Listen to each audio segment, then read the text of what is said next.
인도가 우리나라랑 가장 크게 다른 점 중에 하나가 뭐냐면 땅이 겁나 넓고 민족이 다양하고 뭐 그런 게 있어요. 중국은 제가 중국 가보면 굉장히 놀라운 것 중에 하나가 뭐냐면 중국은 전 국토를 단일 시간으로 씁니다. 단일 시간으로. 그래서 어디는 해가 이렇게 떠 있는데 막 7시 막 이런 데도 있어요. 중국은 땅이 넓잖아. 그래서 중국 같은 나라도 마찬가지고 인도 같은 나라도 그렇고요. 이렇게 큰 나라는 우리랑은 완전히 다릅니다. 문화도 다르고 민족도 다르고 언어도 달라요. 그냥 그런 놈들이 다 같이 살고 있는 거예요. 그렇잖아요? 그러니까 불교가 전파되니까 무슨 문제가 벌어지냐면 서로 이해하는 관점들이 좀씩 달라지는 거예요. 똑같은 얘기를 해도 서로 잘 자기네 방식으로 이해하는 거지. 마치 불상을 만들 때 부처님이 한국 불상은 한국 사람 같이 생겼어요. 인도 불상은 인도 사람 같이 생겼어요. 중국에 가서 절에 가보면 중국 사람 같이 생겼어요. 딱 그렇게 되는 거예요. 그래서 자기네 방식대로. 그렇지 않아요? 그렇지 않아요? 불교도 마찬가지예요. 여러 지역으로 전파되다 보니까 조금씩 내용이 달라져요. 그런데 부처님 돌아가시고 나서 한 100년 동안은 바꿀 수가 없는 거야. 그러니까 남자가 치마 계열을 입는 거는요, 어디든 더운 지역입니다. 스코틀랜드 빼고.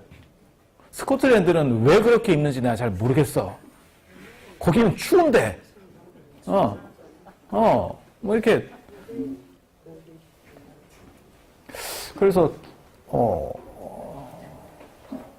덥고, 그 다음에 예전에 천이라고 하는 건 너무 비싸고, 2500년 전 얘기를 하니까. 그렇다 보니까 안 입었어. 근데 서쪽으로 가거나 북쪽으로 갔다고 생각해봐. 그러면 안 입으면 얼어. 그치? 얼면 어떡하겠어? 큰 문제지. 그러니까 뭘 입어야 될 거 아니에요? 그러니까 입어야 되는데 우리는 뭘 해야 될 것 같은데 이런 생각이 드는 거지. 그런데 기본 룰이라는 게 있으니까 그걸 쉽게 못 바꾸는 거예요. 근데 한 100년 정도 지나고 나면, 부처님 돌아가시고 한 100년 정도 지나고 나면 사람들이 약간 생각이 달라집니다.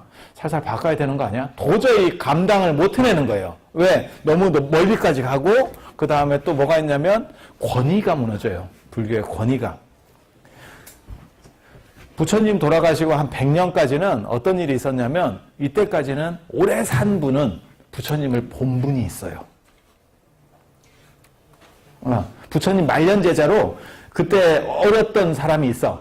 근데 그 양반이 오래 살아. 그러면 부처님을 본 사람도 있어. 그러면 어떤 문제가 벌어져. 부처님 예를 들어서 여기 봐봐. 우리 한국 불교의 절의 가장 큰 특징 중에 하나가 아침에 다개를 하는 거예요. 다개. 차를 올린다고. 차를. 그지? 차를 올리진 않아. 또 사기를 쳐요. 그래서 차를 안 올리고 그냥 물을 올려. 그래서 아금청정수 변이감로다. 옛날에 불교가 잘 나갈 때는 실제로 차를 올렸어요. 그런데 나중에 조선시대가 되면서 차는 굉장히 비싸거든. 지금은 차가 굉장히 싸진 거고 예전에는 굉장히 비싼 겁니다. 그러니까 그걸 감당을 못하지. 절이 경제력이 떨어지니까. 그러니까 물을 올리고 차처럼 받아주세요 라고 해서 하는 게 아침에 다개야. 예불 할 때. 아금청정수 변이감로. 내가 지금 청정수를 올리니까 감로다. 감로차로다가 좀 변해주세요. 이렇게 해서 좀 받아주세요. 이렇게 말씀을 드리는 거야. 어른한테. 제가 형편이 안 좋아서 이 정도밖에 못 차렸지만 좀 많이 양해해 주시고 많이 성의껏 이렇게 받아주세요. 뭐 이런 의미야. 이해가 되지? 네. 근데 부처님이 차를 드셨겠냐고. 한 번 더 생각해봐. 차를 드시는 게 맞을까? 인도에 차가 있어? 인도의 차라고 하는 거는 영국이 들어가기 전까지 인도 사람 차 안 마십니다. 영국이 들어가기 전까지는 차를 안 마셔. 그래서 왕자인데요. 예? 그래도 왕자인데 차가 있었겠죠. 차가 아예 없다니까. 마시는 차.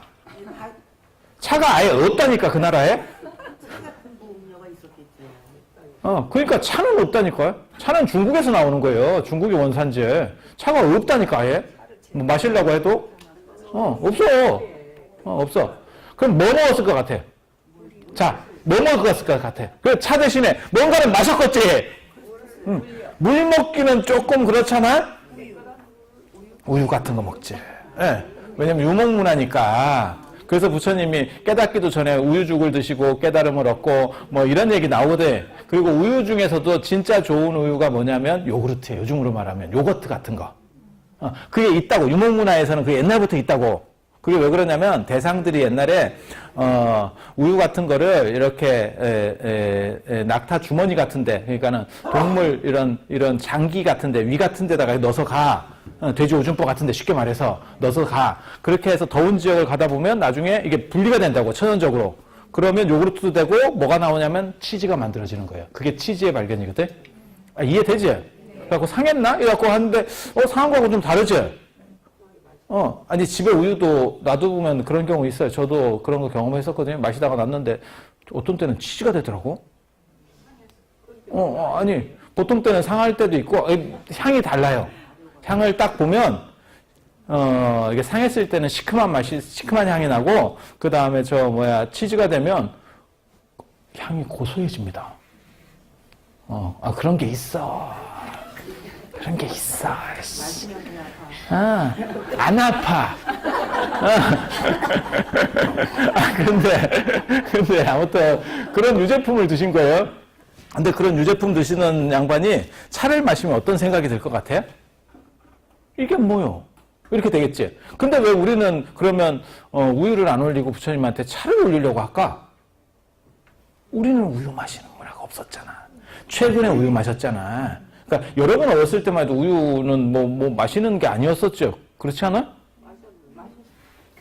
에이씨, 그게 어렸을 때 아닌데.